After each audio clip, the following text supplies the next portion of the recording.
ಗಡಿಭಾಗ ಆಗಿರ್ತಕ್ಕಂಥ ಕಾಗವಾಡ ತಾಲೂಕಿನಿಂದ ಚಿಕ್ಕೋಡಿ ತಾಲೂಕಿಗೆ ಹೋಗಬೇಕಾದ್ರೆ ಮಧ್ಯದಲ್ಲಿ ಏನು ಶಿರಗುಪ್ಪಿ ಮತ್ತು ಮಾಂಜ್ರಿ ನಡುವೆ ಬರ್ತಕ್ಕಂಥ ರಾಷ್ಟ್ರೀಯ ಹೆದ್ದಾರಿಯಾಗಿ ಘೋಷಣೆ ಆಗಿದೆ. ಇದು ಗೋಟ್ರದಿಂದ ಹಿಡಿದುಕೊಂಡು ಜವರಿಗೆವರೆಗೆ. ಆದರೆ ಈ ಭಾಗದಲ್ಲಿ ಏನಿದೆ, ನಮ್ಮದು ಮಾಂಜ್ರಿಯಿಂದ ಹಿಡ್ಕೊಂಡು ಶಿರಗುಪ್ಪಿ ಒಳಗಡೆ ಸಂಪೂರ್ಣ ರಸ್ತೆ ಹದಗೆಟ್ಟು ಹೋಗಿದೆ. ಇಲ್ಲಿ 10 ಬಾರಿ ನಾವು ಜನಪ್ರತಿನಿಧಿಗಳಿಗೆ ಅಹವಾಲನ್ನು ಕೊಟ್ಟಿದ್ದೀವಿ.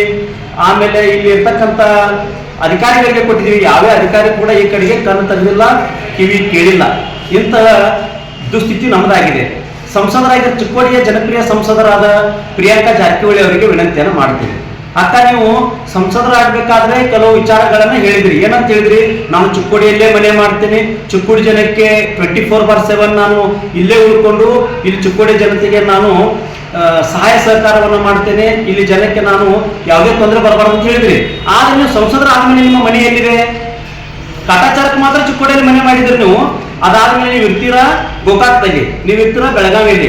ನೀವು ಬೆಳಗಾವಿಯ ಸಂಸದರು, ಗೋಕಾಕಿನ ಸಂಸದರು, ನೀವು ಚಿಕ್ಕೋಡಿ ಸಂಸದರಿದ್ದೀರಕ್ಕ. ಇಲ್ಲಿ ಬಂದು ಈಗ ನೋಡಿ, ಕಳೆದ 6 ತಿಂಗಳಿಂದ 20ರಿಂದ 25 ಜನ ಜೀವವನ್ನು ಕಳೆದುಕೊಂಡಿದ್ದಾರೆ. ರಸ್ತೆ ಮೇಲೆ ಹೋಗಿ ಬರಬೇಕಾದ್ರೆ ಆಕ್ಸಿಡೆಂಟ್ ಆಗಿ ಅಪಘಾತಗಳು ಸಂಭವಿಸಿ ಸುಮಾರು 20ರಿಂದ 25 ಜನ ತಮ್ಮ ಪ್ರಾಣವನ್ನು ಕಳ್ಕೊಂಡಿದ್ದಾರೆ. ಇದಕ್ಕೆ ಕಾರಣೀಭೂತರು ಯಾರು?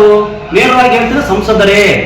ಅಧಿಕಾರಿಗಳಿಗೆ ಕರೆದು ಹೇಳ್ಬೇಕಲ್ವಾ, ಈ ರಸ್ತೆ ಹದಗೆಟ್ಟಿದೆ, ರಾಷ್ಟ್ರೀಯ ಹೆದ್ದಾರಿ ಇರೋದ್ರಿಂದ ಇದು ನಿಮಗೆ ನಿಮ್ಮ ಅಧೀನದಲ್ಲಿ ಬರ್ತದೆ ತಾಯಿ, ನೀವು ಮಾಡ್ಬೇಕಾಗ್ತದೆ. ಕೆಲಸ ಮಾಡ್ಲಿಕ್ಕೆ ನಿಮ್ ಕೈಲಿ ಆಗಿಲ್ಲ ಅಂತ ಹೇಳಿದ್ರೆ ರಾಜೀನಾಮೆ ಕೊಟ್ಟು ಹೋಗಿ ಗೋಕಾಕದಲ್ಲಿ ಬೆಳಗಾವಿಯಲ್ಲಿ ಕುತ್ಕೊಳ್ಳಿ. ನಿಮ್ಗೆ ಯಾರು ಕೇಳ್ತಾರೆ? ನಿಮ್ಮನ್ನ ಜನ ಆಯ್ಕೆ ಮಾಡಿ ಕಳಿಸಿದ್ದಾರೆ ಅಂತ ಹೇಳಿದ್ರೆ ಅದು ನಿಮ್ಮ ಜವಾಬ್ದಾರಿ. ಕೆಲಸ ಮಾಡ್ತಕ್ಕಂಥ ನಿಮ್ಮ ಜವಾಬ್ದಾರಿ. ನಿಮ್ಮ ತಂದೆಯವರು ಲೋಕೋಪಯೋಗಿ ಸಚಿವರಿದ್ದಾರೆ, ಅಧಿಕಾರಿಗಳು ನಿಮ್ಮ ಮಾತನ್ನು ಕೇಳ್ತಾರೆ. ಯಾಕೆ ಮಾಡ್ತಾ ಇಲ್ಲ? ಇನ್ನು 8 ದಿನ ನೀವು ಜನರ ಜೀವನದೊಂದಿಗೆ ಆಟ ಆಡೋರಿದ್ದೀರಿ. ಮಾನ್ಯ ಪ್ರಿಯಾಂಕಾ ಜಾರಕಿಹೊಳಿ ಅವರಿಗೆ ಎಚ್ಚರಿಕೆಯನ್ನು ಕೊಡ್ತೀವಿ.